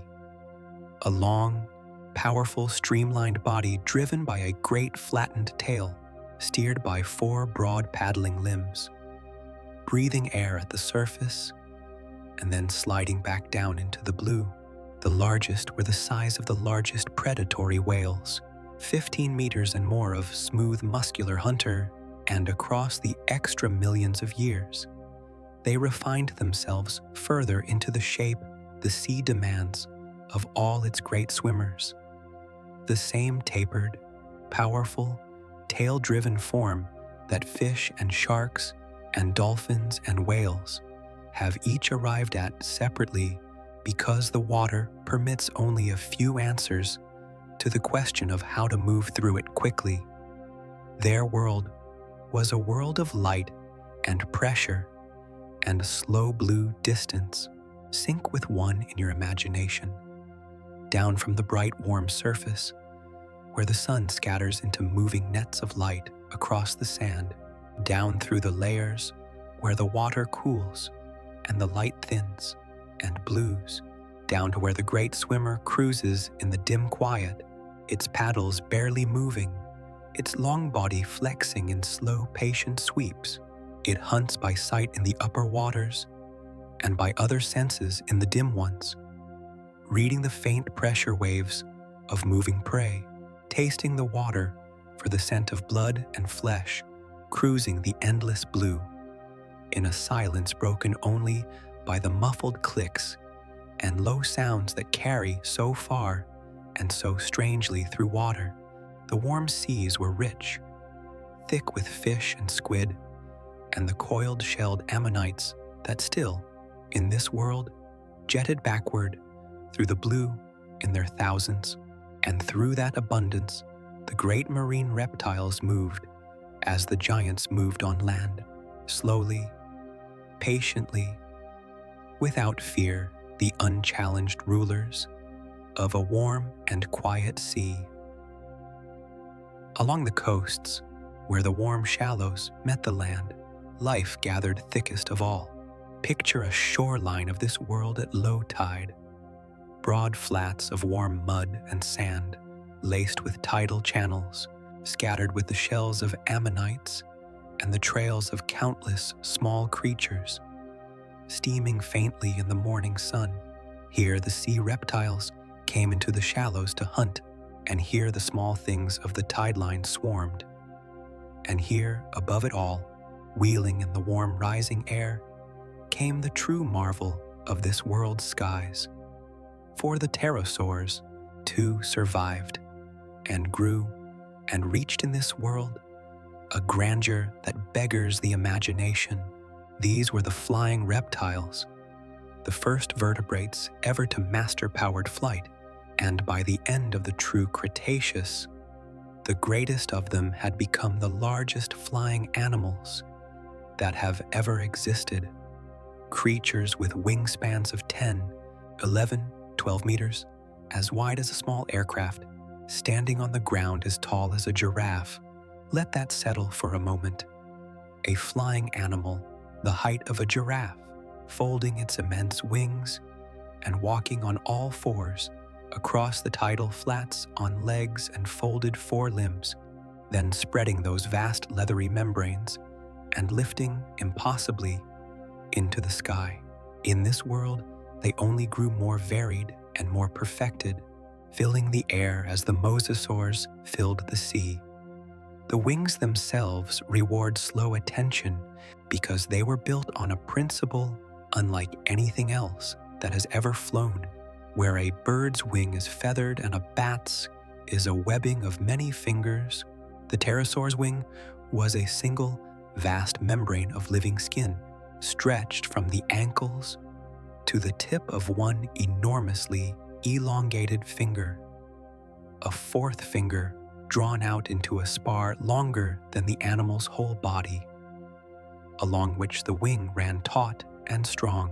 That membrane was not simple skin, but a sophisticated living airfoil, threaded with fibers that stiffened it and with fine blood vessels that warmed it, thin and light and immensely strong, able to be furled and unfurled, tuned and tensioned, adjusted in flight with a subtlety no human machine has matched.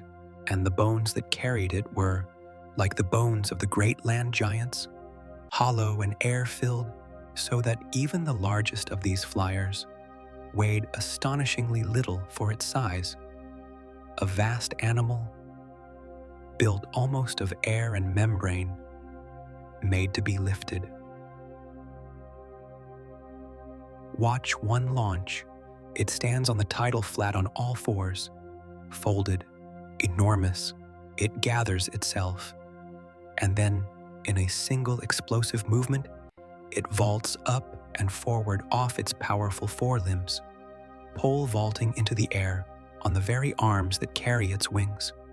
And the great membranes snap open, and with a few slow, deep beats, it climbs, and then it stops beating, because an animal that size does not flap its way across the sky. It soars. It finds the warm air rising off the sun-heated flats, the invisible columns and slopes of lifting air, and it spreads its immense wings and simply rides them, circling higher and higher without a single wing beat, tilting the great membranes to catch the lift, hanging in the warm sky for hour upon hour, with the patience of something that has all the time in the world.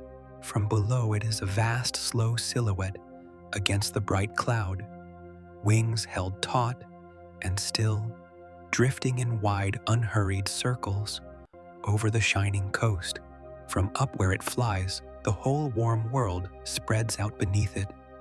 The green land, the winding channels, the blue shallows where the great swimmers move, the distant herds like slow dark stains on the floodplains, all of it small and silent and far below, seen through the eyes of an animal, riding the warm air in perfect stillness. The skies of this world were full of such flight at every scale.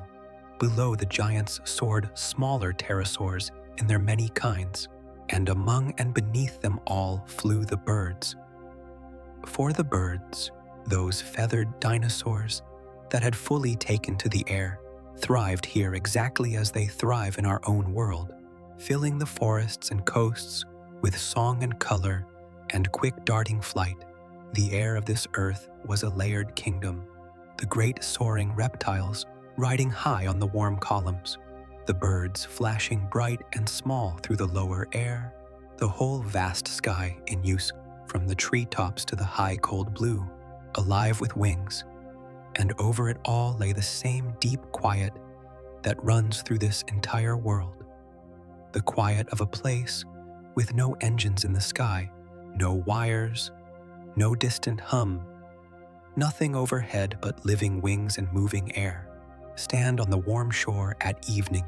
The tide is going out over the steaming flats. Far out, a great swimmer rolls once at the surface, breathes, and sinks again into the blue. High above, a vast pterosaur circles down out of the fading light on wings held perfectly still, drifting toward its roost on the sea cliffs, silent, unhurried. The last sun reddens the water.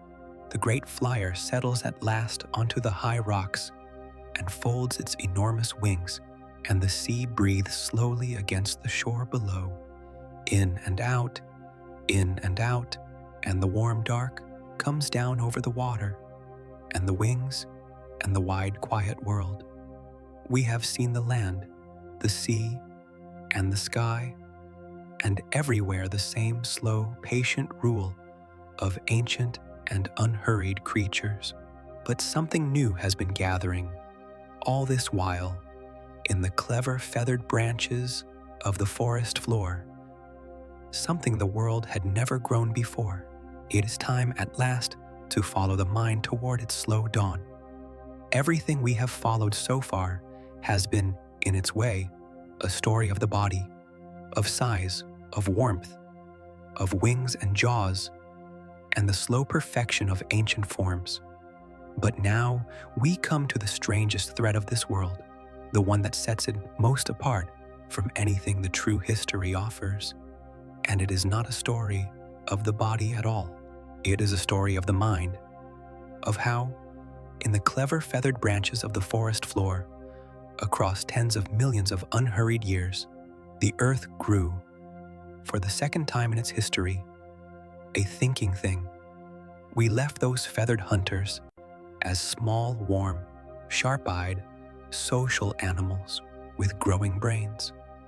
The raptorkin and their relatives, the ones that hunted the underbrush by wit and speed and cared for their young in the close, warm circle of a family.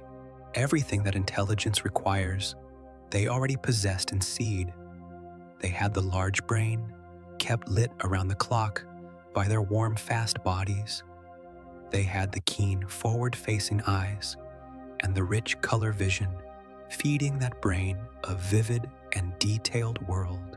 They had the long, dependent childhood, the years of watching and learning and being taught.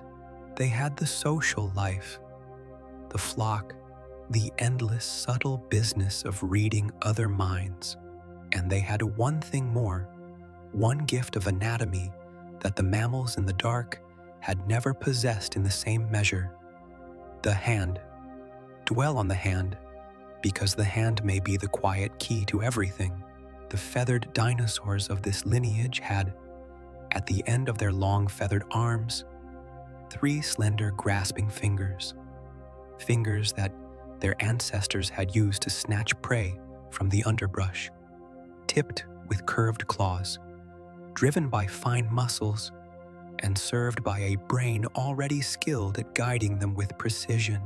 A grasping hand, joined to a large brain and a pair of keen eyes, is one of the most powerful combinations in all of biology because it closes a loop.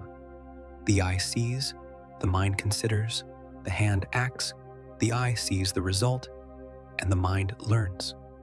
Around and around that loop, the animal turns, and each turn deposits a little more skill, a little more understanding of how the world can be handled and changed. The mammals in the dark read their world through the nose, but a nose only receives the world. A hand can reach into the world and alter it, and an animal that can alter the world will, given enough time, begin to. It began, as such things always begin, with almost nothing. A clever feathered hunter, foraging in the leaf litter, picks up a stone in its grasping fingers and uses it to crack open a hard-shelled thing it could not otherwise eat. Another watches and copies. A branch stripped of its leaves becomes a tool for probing a burrow, for reaching a nest, for pulling down a fruit. None of this is remarkable in a single animal. Many animals of our own world do as much. What is remarkable is what happens when such tricks are passed on, when the long-dependent childhood becomes a channel for teaching, when the young watch the old and learn not only how to hunt, but how to make, when each generation begins its life not from nothing, but from everything the last one had figured out. This is the slow dawn of culture, of knowledge that lives not in the body, but in the group, and is handed down the years. And once it begins, it compounds. The clever feathered folk of the forest floor began, across the long millions of years, to accumulate, and a lineage that accumulates is a lineage going somewhere the world has never been. And if you have drifted this far into the night with me, through the herds and the hunters, the warm seas and the soaring skies, all the way to this quiet turning point, where a mind begins to wake in the ancient forest, then perhaps you would consider subscribing to accompany us on these daily journeys through the worlds that never were.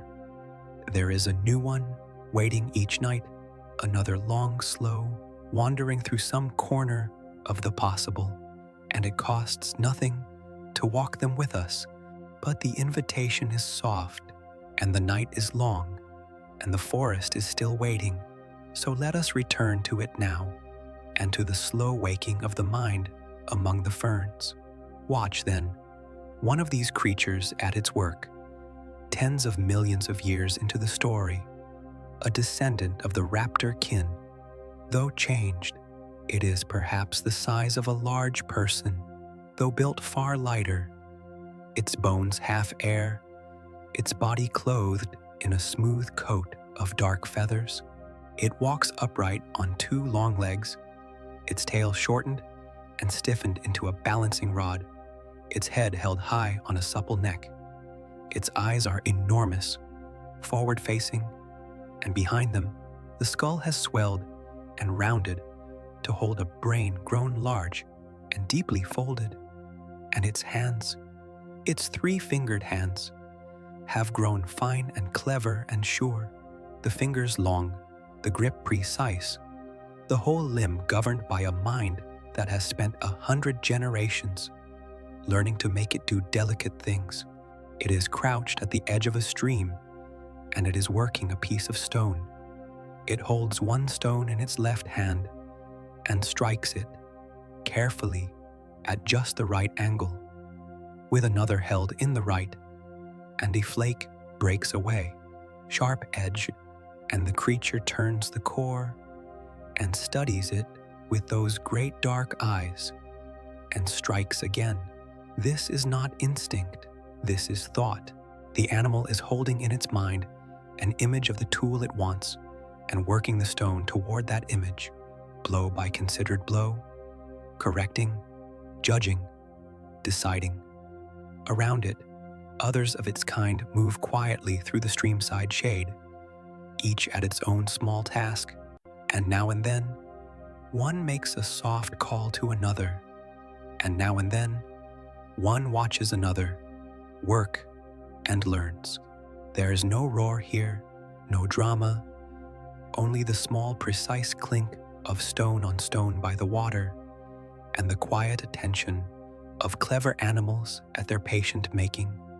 We should be careful not to make them into a mirror of ourselves, and this is the deep and restful strangeness of the thing. This was not a person. It did not think as we think. Its mind was built on the ancient dinosaurian plan, warm and quick and keen-sighted and colored in ways ours can never be, running on senses and instincts 66 million years apart from our own. Its cleverness was a dinosaur's cleverness, arrived at by a wholly different road, and whatever inner world it held behind those great dark eyes was a world we could never quite enter. It was intelligence, yes, real, growing, tool-making, teaching intelligence, but it was not human, and it was not becoming human, and it never would. It was becoming only and entirely itself, the first clever thing of a lineage that had ruled the earth for 200 million years and was now slowly beginning to understand it. And it woke into that understanding gently over spans of time that dwarfed the whole human story many times over. There was no sudden leap, no single dawn. There was only the slow compounding, the tools a little finer each 100,000 years, the teaching a little richer, the group a little more bound together by shared knowledge, the mind a little deeper, the hand a little surer. Across such stretches of time, the clever feathered folk spread through the forests of the world, quiet and watchful and increasingly capable, carrying their small growing store of knowledge down the long generations, in no more hurry to become anything than the giants had ever been. What such a lineage might build, given all that time, is the question of the next quiet stretch of our night. But it would not build what we built, and it would not build it as we built it. Whatever rose from these clever feathered hands would be as strange and unhurried and quiet as everything else in this world. A made world, yes, but not a loud one. And it is toward that strange, soft civilization, the one that never was, that we will drift next. Now we must do the hardest and most delicate imagining of the whole night, and we must do it gently, because it is so easy to get wrong.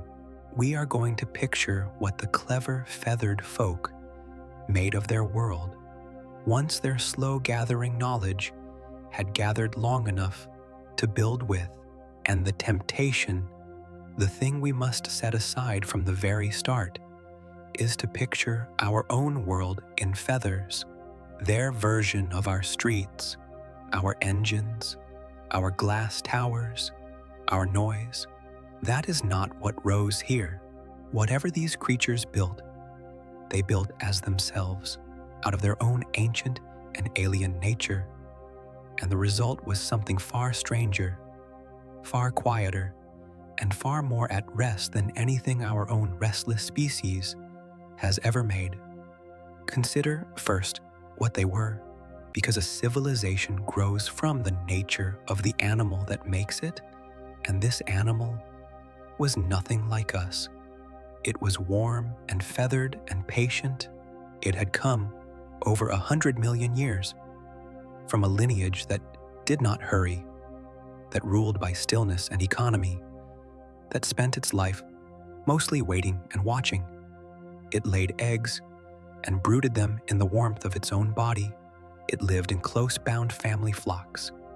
It saw the world in colors we cannot name and spoke, most likely in soft calls and in the silent language of raised crests and flashing feathers. An animal like that does not build a world of frantic acceleration. It builds a world in its own image, slow, warm, patient, deeply social, and quiet. And so their making was, above all, a making that worked with the land rather than against it, where our own kind cleared and leveled and paved, imposing straight lines upon a world that has none. The feathered folk built into what was already there. Think of their dwellings, not as houses standing up against the landscape, but as places shaped within it, hollows worked into hillsides, chambers dug warm and deep into the earth, where their ancestors had always sheltered, sleeping places lined and roofed and made snug against the cold, arranged around the brooding of eggs and the warmth of the family group. They were, remember, creatures who had spent 100 million years mastering the art of keeping eggs and young warm, and that ancient art lay at the very center of everything they built.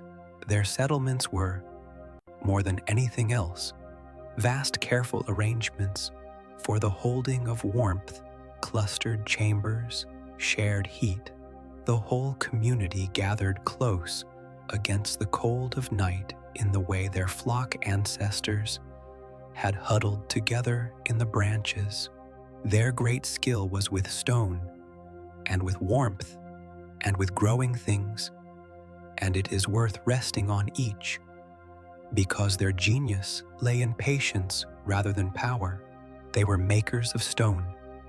Those clever three-fingered hands, having begun so long ago with a struck flake by a stream, and worked slowly forward across unimaginable spans of time into a deep and unhurried mastery of the shaping of rock, not the blasting and crushing of our own age, but a patient, considered working of stone into tools and vessels, and the smooth-walled chambers of their dwellings, each thing made carefully, made to last, made by hands that had all the time in the world, and they were keepers of warmth, of fire perhaps, held small and careful and precious, of the heat of the deep earth, where it welled up warm, of the banked and gathered warmth of their own close-crowded communities, and they were, almost certainly, tenders of the land itself, not farmers as we would know it, tear in open fields, but something gentler and slower, the careful encouragement of the plants and creatures they depended on, a long patient gardening of the forest and the floodplain that shaded so gradually into cultivation that no single generation could have said where the wild world ended and the tended one began. But the thing to feel most deeply, lying here in the dark, is the silence of it, for this was a civilization without our noise. There were no engines here, no roar of machines, no grinding of gears or thunder of traffic, no hum of 1,000 devices, none of the ceaseless mechanical sound that fills every corner of our own world, and that we have so completely forgotten we even hear. The feathered folk moved through their settlements quietly, on soft two-legged strides, speaking in low calls and soft churs, and the silent flashing of their plumage. Their making was a quiet making, the patient clink of worked stone, the rustle of tended plants, the soft communal sounds of a warm and crowded people going gently about their long, slow lives. Stand in one of their settlements at evening in your imagination, and what you would hear is almost nothing. The wind in the trees, above the worked hillside, the trickle of water led carefully along a stone channel, the low murmuring calls of the family groups, settling toward night, and beneath it all, the enormous quiet of a world that never learned to roar. They would have looked up, surely, in their long, patient way, and wondered, a creature with a brain like that, gathered with its flock in the warm dark, watching the strange stars wheel over the forest, could not help but wonder at the lights overhead, at the giants moving in the distant valleys, at the slow turning of the seasons, at the deep mystery of being a warm, thinking thing in an ancient and enormous world. What they made of it all, we cannot know. Their thoughts ran on tracks too far from ours to follow, but they wondered, somewhere in the folded depths of those alien minds. Something looked out at the vast, quiet world and knew dimly that it was looking, and that is a thing that had happened only once before in all the long history of the earth, and would perhaps never happen again. And here is the comfort at the heart of this strange chapter, the deep inverse comfort that this whole world has been offering all along. We are used to thinking of civilization as our civilization, as speed and noise and endless acceleration, as a thing that fills the sky with light and the air with sound and never, ever rests. But it did not have to be so. Here is a thinking world, a made world, a world of tools and dwellings and gathered knowledge and creatures who looked up and wondered, and it is quiet, it is slow, it is warm and patient and close to the earth, built by unhurried hands out of stone and warmth and growing things, wrapped in the vast silence of a world without engines.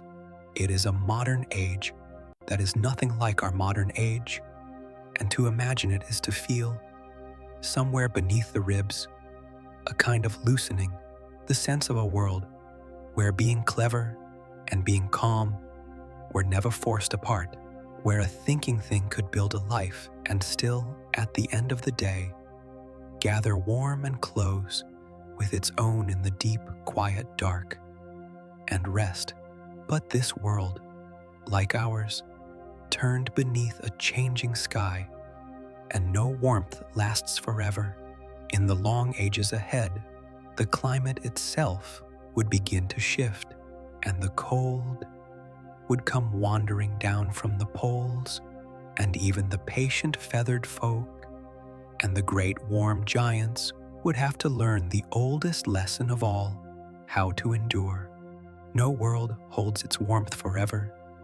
The long summer of this earth, the warm, wet, ice-free age that had cradled the giants and the feathered folk through so many millions of years, was itself a passing season in a still longer story, and in time it began, very slowly, to end. The change came not as a catastrophe, but as a drift, a cooling so gradual that no single generation of any creature could have felt it, a lowering of the world's warmth by fractions of a degree, across spans of time that dwarf all of human history. But fractions of a degree, given long enough, remake a planet. And so we come, in the deep middle of our night, to the coming of the cold. It began at the edges, at the poles, where the world is always coldest. The temperate forests that had cloaked the far north and the far south, those green woods where the long polar night had never quite killed, began, century by century, to thin. The winters reached a little deeper each age. The snows that had once melted began, in the highest and coldest places, to linger through the summer, and then to gather, and then to stay. And where snow stays, it deepens, and where it deepens, it presses down upon itself and hardens, and slowly, across thousands of years, it becomes ice, great sheets of it, spreading outward from the poles and down from the high mountains, cold and pale and patient, reclaiming the warm world a little at a time. It was never sudden. That is the thing to hold on to, lying here in the dark. It was never a wall of ice sweeping down, never a single killing winter. It was slow beyond slowness, a change measured across such vast stretches of time that life had room everywhere to answer it, and life did answer, because the great secret of both the giants and the feathered folk, the deep gift that the true extinction would have thrown away, was warmth. These were warm-blooded creatures, makers of their own inner heat, and warmth is the one thing that lets an animal walk into the cold and live. Watch how they answered, each in its own patient way. The feathered lineages had the readiest answer of all, for they already wore the finest cold-weather clothing the animal world has ever grown. As the ages cooled, their coats thickened. The simple down of the warm forests deepened in the colder dwelling kinds into dense, luxuriant plumage, layer upon layer of fine insulating feather, trapping the body's heat against the deepening chill, until the feathered animals of the cold lands were creatures of magnificent shagginess, wrapped in warmth, moving unbothered through snows that would have killed any bare-skinned thing in an hour. Picture one of the clever feathered folk in a northern winter, standing in the pale light of a snow-covered forest, its breath steaming, its body swollen to twice its summer size by the vast thickness of its winter coat, its dark eyes bright above the frost-rimed feathers of its face, entirely warm, entirely at home in a white and silent world. The great giants answered differently by the deep logic of their size. An enormous body cools slowly. That same difficulty in shedding heat that had troubled the giants in the warm ages now became their salvation in the cold, for a mass of many tons, once warmed, holds its warmth against the winter far longer than any small thing can. The largest of the herbivores could stand through a freezing night and lose only the outer edge of their heat, their vast warm cores untouched, sheltered by their own enormity. And many of the cold-dwelling giants grew coats as well, coarse, shaggy pelts of hair-like feather, thickening in the colder kinds until they moved through the winter forests like enormous hills of dark fur, breath pluming, frost gathering on their flanks, warm mountains walking through the snow. But warmth alone was not enough, and so this age gave the world its great migrations, where the cold came and went with the seasons, long freezing winters yielding to brief cool summers. The animals learned to move with it, and the wandering became the deep rhythm of their lives. As the summer faded in the high latitudes, the herds turned and walked south or down from the mountains, following the retreating warmth and the last of the green. And as the summer returned, they turned and walked back, up into the newly thawed lands where the brief abundance waited. These were migrations on a scale to match the animals that made them, vast slow rivers of enormous bodies flowing across the continents twice a year, the giants moving in their thousands along paths worn by 100 generations, the feathered folk moving with them or after them, the whole living world of the high latitudes, breathing slowly north and south with the turning of the age. Imagine standing on a cold hillside at the edge of one of those migrations.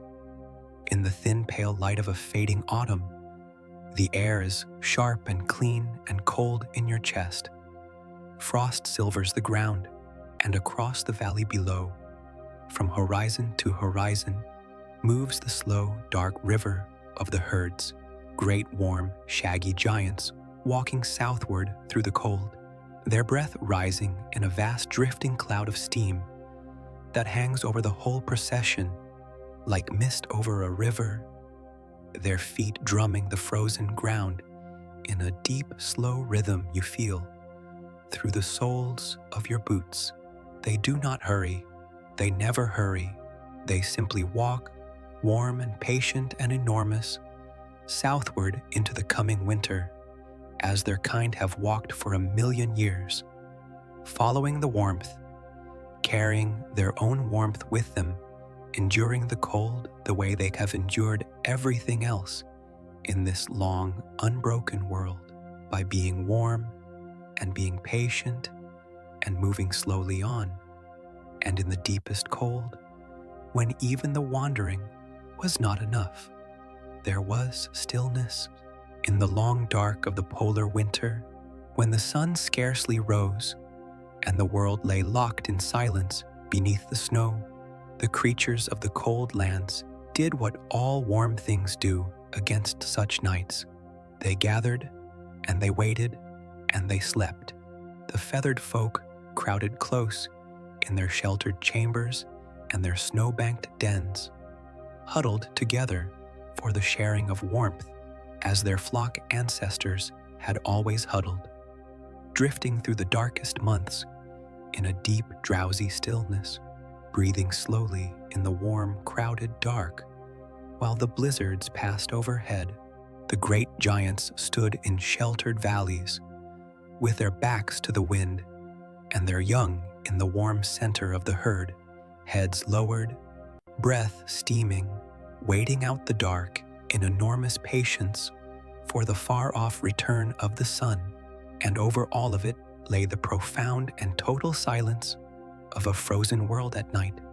No sound but the wind, and the soft sift of falling snow, and the slow, deep breathing of great, warm bodies at rest in the cold darkness, waiting, as every living thing has always waited, for the light to come back.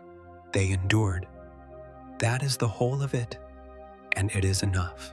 The cold came, and it stayed for ages, and it reshaped the world, but it did not empty it, because the creatures of this world had the one thing that the cold cannot easily take, the inner warmth that lets a living thing walk into the dark and come out the other side. And beyond the long winters, always, the warmth returned. The ice drew back, the green climbed north again, and the giants and the feathered folk followed it home, into a world remade but never broken, to begin the slow, patient cycle once more. And so, we come near the end of our long wandering. We have followed this world from the morning the sky mist, through the reign of the giants and the patient hunters, through the feathered turn and the slow waking of the mind, through the quiet civilization and the coming of the cold. It remains only to stand at last in this world's present day, to walk out, you and I, into the earth that never lost its dinosaurs, and simply look at what is there. So let us do the thing this whole long night has been drifting toward. Let us step, you and I, out of the wandering of ages and into a single ordinary day, the present day of this other earth, the world exactly as it would be now, this very night, if the sky had missed all those millions of years ago. Set aside the sweep of time. Come and simply stand in it. Come and see. You are standing at the edge of a forest, on a low rise, in the first gray light before dawn. The air is cool and still and faintly damp, and it carries a smell you have never quite smelled before. Green and rich and ancient, the breath of plants older than any flower, the resin of strange conifers, the wet earth of a forest floor deep in fern and moss. There is no other smell beneath it, no smoke, no metal, no distant tang of anything burned or made, only the clean green breath of a living world, cool in your throat, filling your chest. You breathe it slowly. It is the cleanest air you have ever tasted, and it is quiet, but not silent. As you stand there in the gray light, the sounds of the waking world come to you, one at a time, soft and clear across the stillness. From somewhere in the canopy, a bird begins to sing, a strange fluting call you do not know, answered from further off by another, and then another, until the whole forest edge is threaded with the soft rising chorus of dawn. These are the songs of feathered things, the same music that wakes our own world, and it is achingly familiar, and yet not one note of it is a song you have ever heard. Beneath the birdsong, low and felt more than heard, comes something else, a deep, slow, rhythmic sound rolling up from the valley below, a vast, soft foghorn note, and then another, answering it, the morning calls of the great herds greeting the light. You feel each one as a faint pressure in your chest before your ears quite catch it. The light grows. The mist lies in long bands across the valley below you, and as the gray warms toward gold, the shapes begin to come out of it. First as darker patches in the mist, then as forms, and then as the sun's first true light spills across the valley as what they are, the giants, moving slowly through the morning, a herd of them, enormous, walking through the low mist with only their great necks and backs rising clear of it, so that they seem to float, a procession of vast dark islands drifting through a white sea, their long necks swinging slowly as they graze the high branches, their breath rising in soft plumes into the cold, bright air. You stand very still, and you watch them, and there is no fear in it, only a kind of vast, quiet wonder, because they are so large and so calm and so utterly unbothered by the small, warm thing watching from the hill. Turn your head. At the edge of the trees, closer than you thought, something else is watching the morning. One of the feathered folk, still and alert in the shadow of the ferns. It is upright, dark-plumed, its great eyes catching the light, its head cocked in the sharp, attentive way of a bird considering the world. For a moment, its gaze passes over you, and you feel the strange weight of it, a mind behind those eyes, real and awake and considering, as alien to you as anything could be, and yet unmistakably a mind. And then, unhurried, it turns its head away and steps softly back into the green shade and is gone about its own quiet business in a world that was never yours and never needed to be. Above you, the sky is waking too. Turn your face up to it, high against the pale blue, so high it is only a slow, dark cross against the brightening cloud. A great winged shape is circling, one of the vast soaring flyers, riding the first warm air of the morning, wheeling in wide, unhurried arcs, without a single beat of its enormous wings. You watch it circle and circle, and you understand that from up where it flies, the whole of this world lies spread out beneath it in the morning light. The green forests, the misted valleys, the slow dark herds, the winding rivers, the distant shine of the sea, all of it warm and quiet and whole, all of it turning slowly into the light of an ordinary day. And now feel where you are. Feel the cool, damp air on your skin and the soft earth beneath your feet. Feel the enormous quiet of it, the deep, restful absence of everything you have always known.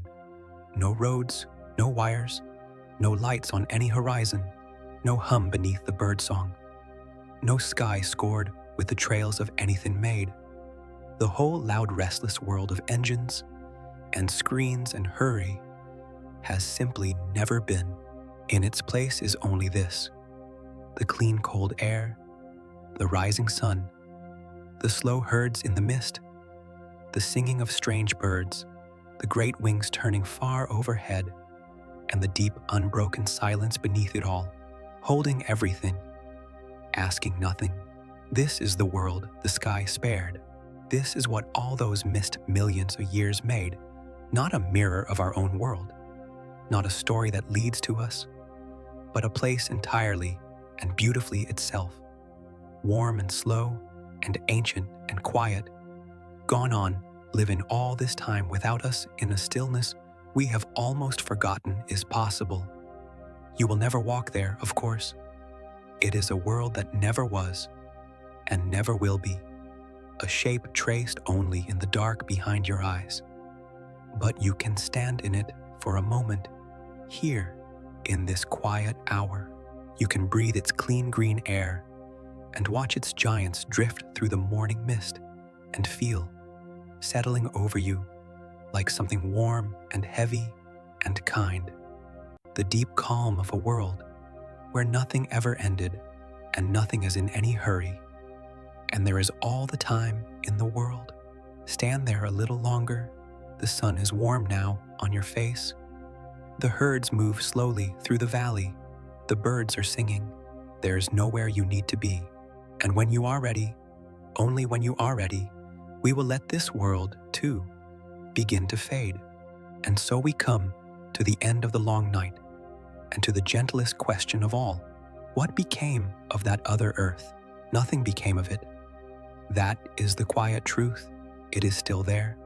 Not in any sky you could point to, not in any past you could visit, but in the only place it has ever lived, which is the soft, dark space behind your eyes, here, in this room, in this hour.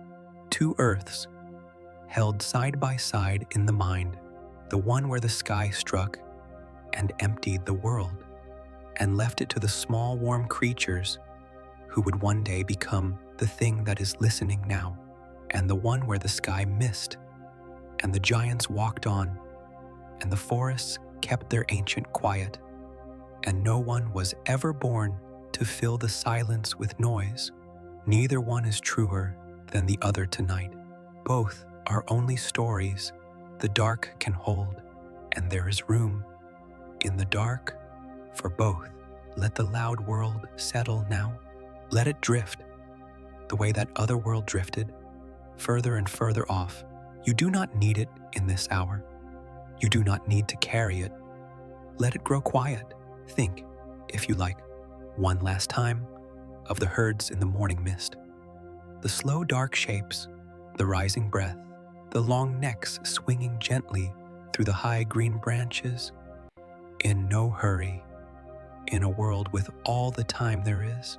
Think of the feathered folk in their warm chambers, gathered close against the cold, breathing slowly in the deep, quiet dark. Think of the great wings, high and still, turning over a world that never learned to roar. The air is clean there. The nights are long and dark and enormous. Nothing is in any hurry. Nothing ever was, and nothing there is waiting for you. Nothing there needs you to do anything at all. You have only to lie still and let it be and let it fade. The mist is settling over the valley now. The herds are quiet. The birds have stopped their singing. The light is going softly, the way light goes. The great wings have folded. The forest is still. The warmth holds. There is nothing left to watch, nothing left to follow, only the dark and the quiet and the slow, warm weight of rest coming down over everything, gentle as snow, soft as feathers, heavy as the long, unbroken sleep of a world that never ended. Let it come. Let it all grow dim. Let the world that never was and the world that is drift together into the same soft dark. There is time. There is all the time there is. Rest now. Good night.